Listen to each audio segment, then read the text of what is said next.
Hello, it's me Dryzz, and today we are taking a look at all the ways I could think of to survive. We'll talk about the usual abilities like Mesmer Skin, shield gating, killing everything fast, but also about health tanking, shield regen, cheating death and more. Alright, let's dive in. First we have invulnerability. This is what gives you iframes, on demand, from abilities. Revenants 2 of course, the best, when invulnerability isn't enough. So Mesmer Skin gives you stacks of invulnerability. Then we got things like Nyx's 4, Valkyr's 4, Garrul's 2, Tagatha 3, but Revenant 3 too, cause his 2 isn't enough. You can also get involved from other things, like Rolling Guard, Vazain's Stash, etc. Overguard.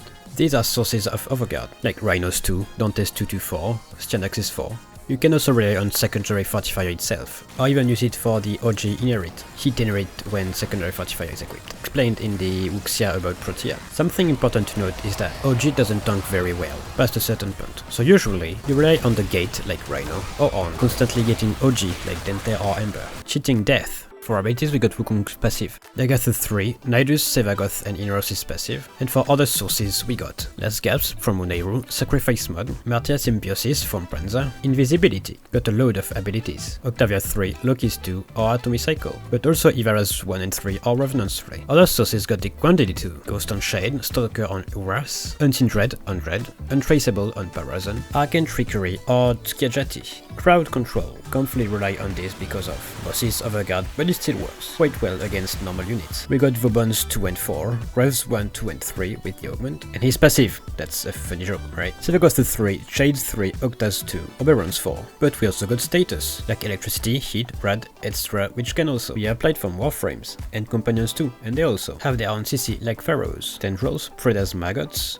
Hound's Audits. Shield based. We got two different categories here. First one being shield recharge. It's when you refill your shield. Not necessarily 100% of it, but more like you get 400 shield at once, as opposed to over time. For abilities, we have Children's 2, House 1, Rebuild Shields, Revenant 3, Proteas 1, Equus Knight 4. But we also got Topaz Archon Shards, Guardian, Unrobotic, Protect on Raxa, August Set, Brief Respite, Arcane Barrier, and Rakta Dark Dagger. With the August Set or Brief Respite, we have Shield Gating, which is when your shield is depleted, you get a period of invul, depending on your max shields and how much % you regain. You can abuse that with refilling when you cast an ability to regain the shield gate invul, and then repeat. Next, shield recharge over time. We'll call it throw for short. We'll first mention the gates, like Proteas 1, Arcane Aegis or Shield Sprays. What I'm referring to here are things that actively give you throw, as opposed to things that increase your natural throw.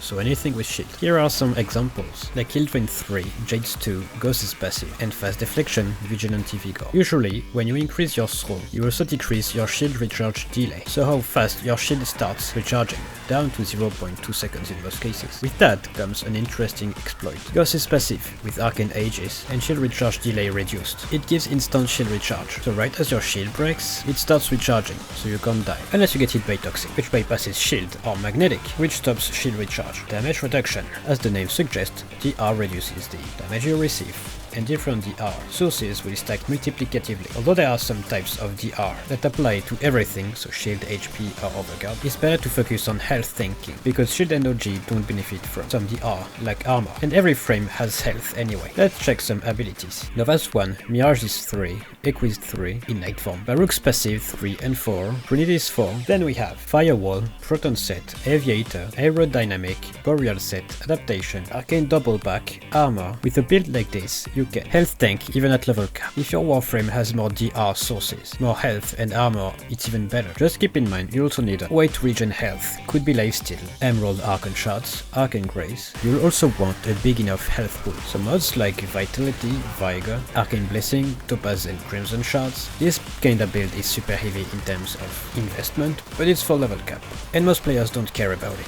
You can health tank at intended levels for way cheaper with builds like this. Damage conversion. What I mean by damage conversion is when you turn damage to health into something else, like with these mods, Hunter Adrenaline and Rage, which convert damage on health to energy, making you lose less health while getting more energy. But there are also mods like Quick Thinking and Gladiator Finesse, which turn lethal damage, so when you have less than 2 HP, into energy drain, which means instead of dying, you lose energy. If you use all 4 together and you reach 2 HP, you lose more energy than you gain, because of this mod's efficiencies. Though if you manage to have a good health regen with a good health pool, there's a chance you gain more energy than you lose. Mass murdering. Basically, you kill everything so fast, they can't harm you. Great examples are Equinox, especially with Falcor, and Sevagoth, though keep in mind you can still get killed by enemies insta-shooting, cowarding away. Last way I can think of is to run away as you run out of shield. Once it's refilled, you go back and repeat, or hiding behind walls and using non-LOS tools to clear. Thank you for watching. Now, you're a survival expert. Hopefully, this video was to your taste. Remember to have fun. Adios!